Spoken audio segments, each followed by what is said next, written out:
Welcome to Jenny study instruments. Guys, आज का हमारा टॉपिक है George Bernard Shaw as a dramatist. तो हम अपने टॉपिक को स्टार्ट करते हैं बिना वक्त ज़ाया किए।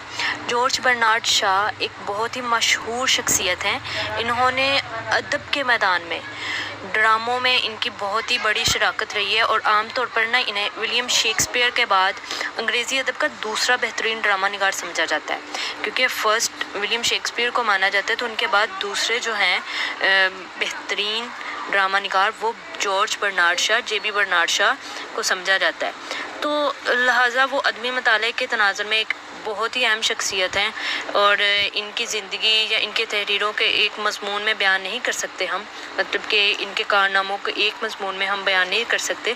लेकिन मैंने यहाँ इनके बारे में जितनी अहम मालूमात मुख्तसरन पेश करने की कोशिश की है, इसलिए इनकी अदबी ज़िंदगी पर जाने से पहले हम इनकी इब्तदाई ज़िंदगी पर एक नज़र डाल लेते हैं। George Bernard Shaw as a dramatist discuss करने से पहले हम इनकी इब्तदाई ज़िंदगी को डिस्कस करेंगे। इनकी इब्तदाई ज़िंदगी में George Bernard Shaw Dublin Ireland में पैदा हुए थे और इनका तल्लुक़ एक लो क्लास घराने से था और इन्होंने अपनी स्कूल की ज़िंदगी जो थी वो इब्तदाई तालीम जो थी इतनी नस्ली बख्शी नहीं थी, इसलिए इसने ज़िक्र किया मैंने कभी किसी एक स्कूल में कुछ नहीं सीखा। इन्होंने खुद ये लाइन कही हुई है। इसी वजह से वो 16 साल की उम्र में क्लर्कशिप की नौकरी में लग गए थे। लेकिन फिर वो 1876 में अपनी वालदा के साथ लंदन आए।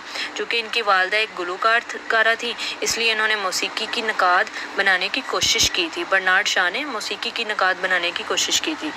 उसके बाद फिर 1888 में, लेकिन आम तौर पर वो सेनेचर रिव्यू 1895 to 1898 के लिए ड्रामा नकाद बन गए थे और वो अपना ज़्यादा से ज़्यादा वक़्त बरतानवी फ़िल्मों में सर्व करते थे। ज़्यादा से ज़्यादा अपना टाइम स्पेंड वो बरतानवी फ़िल्मों में करते थे। फिर म्यूज़ियम में इस ड्रामाई जायज़े में आने से पहले वो 1884 में फैबियन सोसाइटी में भी शामिल हो चुके थे और इनके लिए पम्फलेट लिखकर सियासत से वाबस्ता हो चुके थे। ताहम ड्रामाई नकाद होने के बाद जॉर्ज बर्नार्ड शॉ ने अपनी आखिरी कैरियर का आगाज़ कर लिया था। और अब हम इनका डिस्कस करेंगे अदबी कैरियर। इनके बारे में एक बात जानना चाहेंगे कि इनके कैरियर का आगाज़ ड्रामा नगार के तौर पर नहीं हुआ था।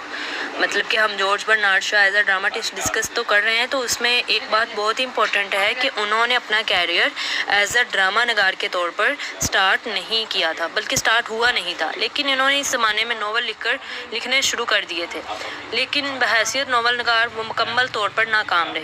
फिर उन्होंने क्या सोचा कि इन्होंने 4 नाकाम नावल लिखे थे, जिनमें नापुख्तगी, गैर मकूल गिरा, फनकारों में मोहब्बत और कैश बायरन का पेशा, ये उनमें फेमस जो नॉवेल्स थे।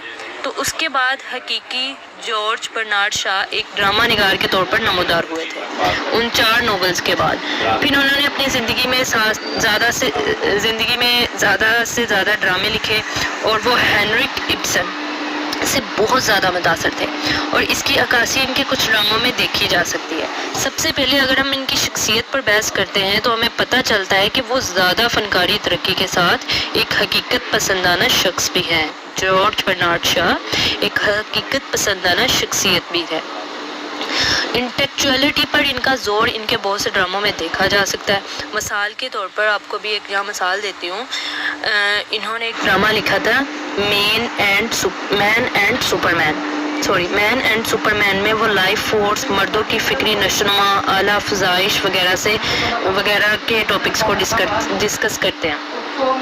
फिर द मैन, जहाँ इसने मैदान जंग में जंग और मौत की फजूलियत को बयान किया है, ख़ास तौर पर आज के दौर में कोई शान बयान नहीं कर सकता।